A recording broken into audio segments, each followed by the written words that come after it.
The sole American medium bomber to fly in the China-Burma-India (CBI) theater was the B-25 Mitchell. Starting operations in India and China, respectively, in July 1942, until the conclusion of the war, the B-25 was continuously in the air.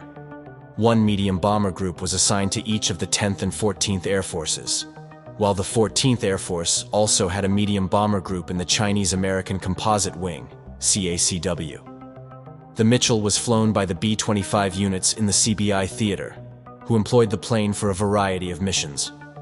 The 14th Air Force's medium bomber units switched to low-level strafing of land, transportation, and shipping targets as aerial opposition decreased during the course of the B-25 operations in China.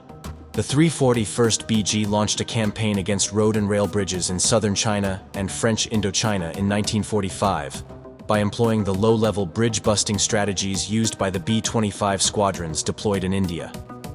Getting a direct shot on a target that was only 15 feet wide from a medium altitude was difficult, as Edward M. Young explains in his book B-25 Mitchell Units of the CBI. Experience taught us that even close calls would not significantly harm a bridge with sturdy construction. The problem was made worse by the fact that Imperial Japanese Army IJA engineers were able to create bypass bridges next to destroyed structures, in addition to performing quick repairs to even the worst damage. For instance, the Myatingja Bridge was the target of 39 sorties by the B-25s and B-24s of the 7th BG, during which the Liberators dropped 12-19 bombs and scored 18 hits. This indicated that only 1.5% of all dropped bombs actually hit their intended target. The average for the medium bombers was better, with one hit occurring every 15 missions. The bombers tried 500, 1,000, and even 2,000-pound bombs, but the results were much the same.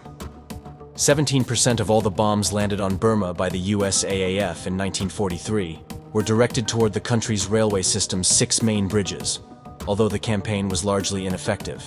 A bridge could only be seriously damaged by a direct hit, and using the techniques used, the chances of doing so were statistically next to zero. The members of the 490th BS understood they were in charge of carrying out the bridge-busting campaign in Burma, since their squadrons were headed for China.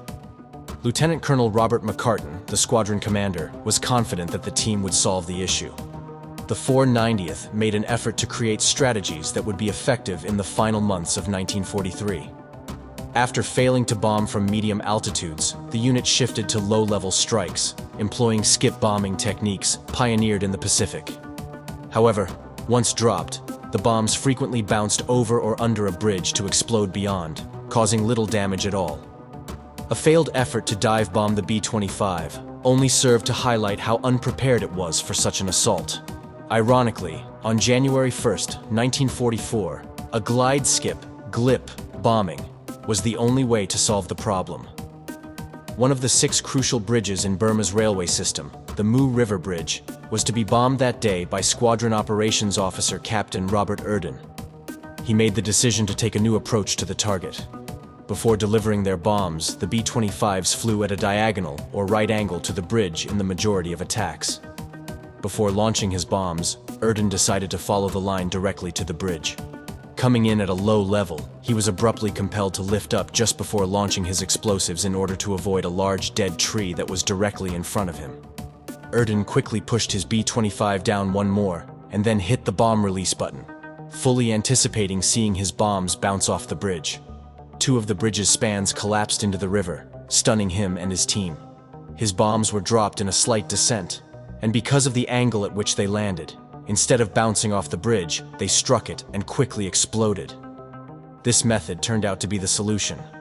The 490th BS would set an astounding destruction record in the months to come with some improvements and further training.